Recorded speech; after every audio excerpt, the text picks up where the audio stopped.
Good evening, guys. I'm intending that you are well.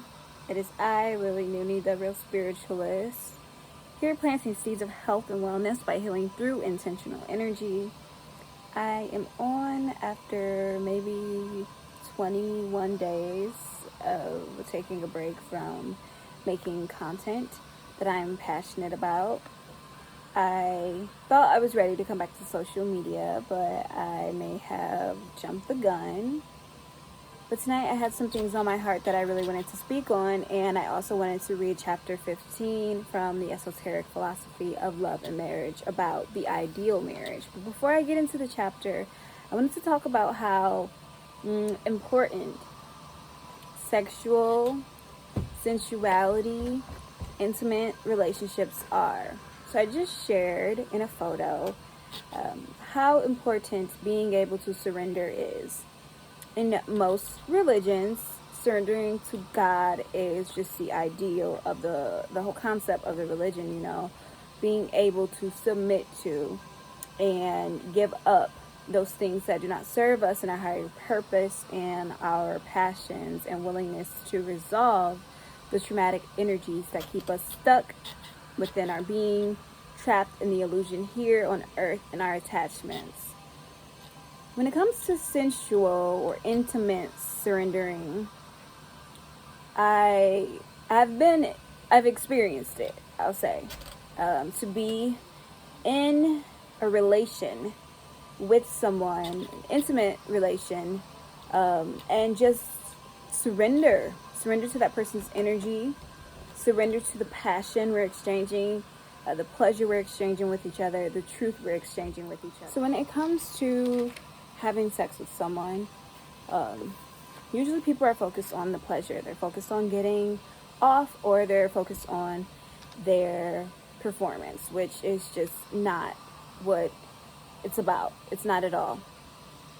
When I'm intimate with someone, I'm thinking of all the wonderful, amazing things I wish to manifest here on my journey, as well as what I would love to see for them to experience on their path as well. I'm thinking about, or rather I'm feeling in my heart and in my chakra, I am feeling about love unconditionally. I'm pulling in that person's energy, and I am intending that they are doing the same. I am surrendering ultimately to a higher purpose. Surrendering and submitting to those intentions, manifesting those things, and we should all just be doing that and being that in our intimate relationships. And I know it's something that's not practiced, it's not common, but it's something that needs to become the norm. Not fucking or having sex just to get off, not fucking or having sex just to please or prove something to the other person. That's not what it's about. It was never meant for that, especially when it comes to reproduction. Children should be created with purposeful, passionate intent and not just oops. Many of us were brought upon this earth in that way, in regard, and the traumas that we have and the experiences that we've attracted to ourselves through our soul's lessons and whatnot are all proof of those oops moments, and not intentional, passionate, perceptive, purposeful creation. So I really wanted to come on and talk about that. That's why I've been single for so long. I'm going into my 6th year of not being in a committed relationship with someone. In my opinion, being in a relationship or being in like a partnership is when, you're living together, your finances, your daily routines involve each other. And I hadn't been in a relationship like that since 2014, really. I'll give it 2015 because the partner I had was very absent, and that's not being in a relationship. I was in a relationship with our children and not with that person. So yeah, I've been single, alone, but not lonely for quite some time. But I just I'm feeling in my being, I'm really ready to submit to someone. I've already submitted to divine. I've submitted to my purpose and passion here. And that is why I've taken this break. I am so excited for my new year to begin, and it hasn't quite yet. I'm still shedding some energies left over from 2020. I'm still shedding some things that I am not so proud of attracting, because we have to realize that what we tell ourselves inside, our internal dialogue, is what we're going to be receiving here in this earth, on this plane of existence. It's what we're going to keep encountering. And we might not be vibrating on those, planes. It might just be like what we believe we deserve through our upbringing, through our traumas that we're still holding on to. So I want to shed some information, some light, knowledge, wisdom on those things, and I'm intending that we all can just rise above those low vibrational feelings, because we deserve so much more, and we're worth so much more than being fucked. So, and I mean that in every way possible. Fucked by the government, by the education system, by the medical, the healthcare industry, by the food industry, all of it. It is not, in alignment with our higher purpose, with our highest good. And, all that shit's going to fall to the wayside, and the light will be shed, and we will be receiving what we're truly deserving of, only if we, are operating and functioning in truth and love, unconditional love. So I'm going to begin chapter 15. Seldom is the ideal marriage seen, and yet each human being who enters upon the state does so in the hope that it will yield him the highest earthly happiness. Intuitively, he knows that only in union with another being of opposite polarity to himself can full possibilities of human evolution be realized, and in the hope of attaining the highest evolution which he is capable. He embarks upon a life of interaction with one of the opposite sex. He stakes upon all a single venture, and seldom obtains thereby his soul's desire. Many marriages rest upon one other basis than mutual toleration. Many couples are held together by the pressure of public opinion. Some are bound to each other by no higher bound than mutual convenience, and yet each of them was led into married state by the sense of a need which only union with another could fulfill. And I'm going to take a pause right there, because I was just saying, we can only become whole in ourselves. Being with someone else it's not going to guarantee us happiness nor a sense of wholeness. We have to be whole within ourselves and meet with others to then offer some kind of interdependence, like an interdependent relationship and not dependent relationship, not expecting things from others.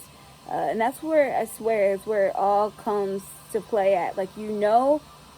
When you're really healed, when you attract a partner that's so reflective of everything you've desired and wished and wanted, and is resonating with you on every level. And even if it isn't resonating with you on every level, it is helping you grow and transmuting things that need to be seen, be heard, be felt, so that you may continue to blossom as beautifully as you are and ever will be. This then is at the base of desire for union, a need whether for the expression of an overflowing pressure of life or the reception of a force lacking to the nature, and only that union fulfills its purpose, in which these needs are met, in which each of the pair finds in the other a demand for that which he craves to give, and the fulfillment of his own desires. There has to be an interchange which takes from each his painful superfluidity, and uses it to supply the other with that which he lacks. Basically what I just said. This consummation upon all points be not achieved, then, for the craving of the union will continue as an unsatisfied and tormenting hunger, or will turn elsewhere for its satisfaction, involving misery and social disorder. The alienation may be partial or total.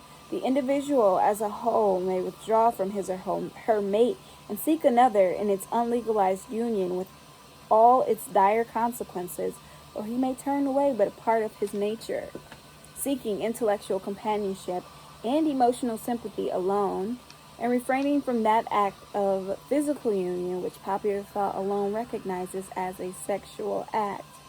It would, however, be rash to say that a man is any less male in his relations with a woman because he represses his desires towards her and contents himself with intellectual companionship alone. Jesus says that whosoever looketh upon a woman to lust after her hath already committed adultery with her in his heart. And those who have insight into human nature know that they have more cause to be jealous of the loyalty of the mind than of the body.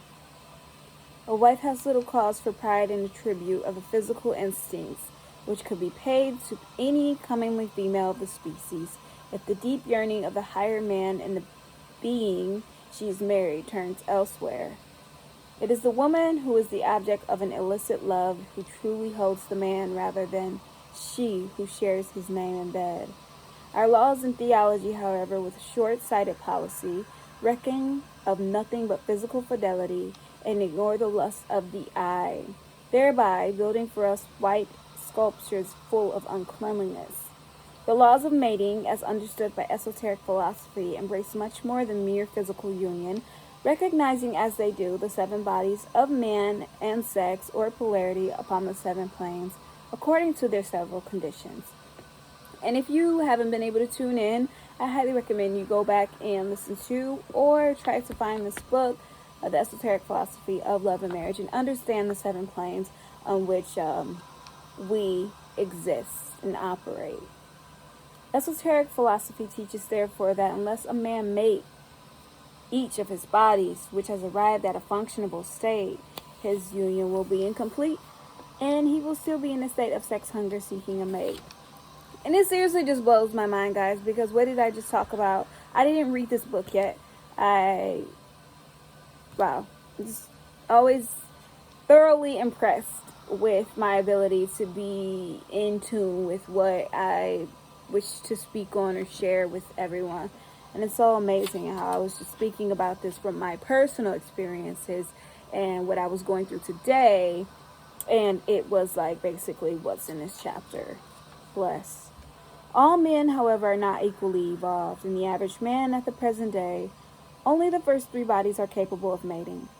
The physical body, the body of instincts, and the body of emotions. That is to say, he is capable of physical congress of instinctive desire and a tender affection for his mate, but has little concept of intellectual companionship.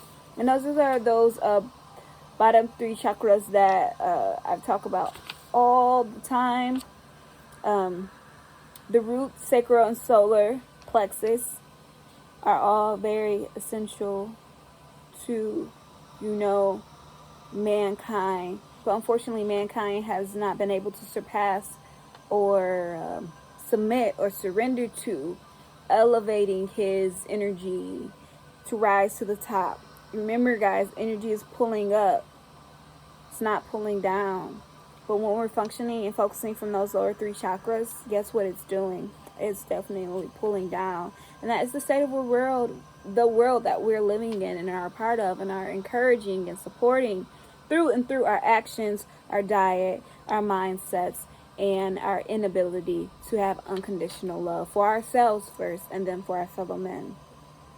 A more evolved man, however, will have this later ideal if his mental body be in function, and will seek for his wife one with like interests of his own. A more primitive type, on the other hand, will demand of his mate nothing but a gratification of his senses, and will be quite indifferent to her when his passions are satiated, which I've experienced before. People don't like when they're challenged in their being, when they are being reflected back to things that will help them transmute their traumas and help them release those low vibrational energies and move up into the higher chakra, the higher energy centers. Thus, it will be seen that if a man who has three bodies in function and is capable of tender affection marries a woman who has but two in function and has no concept of married life beyond passion and physical gratification,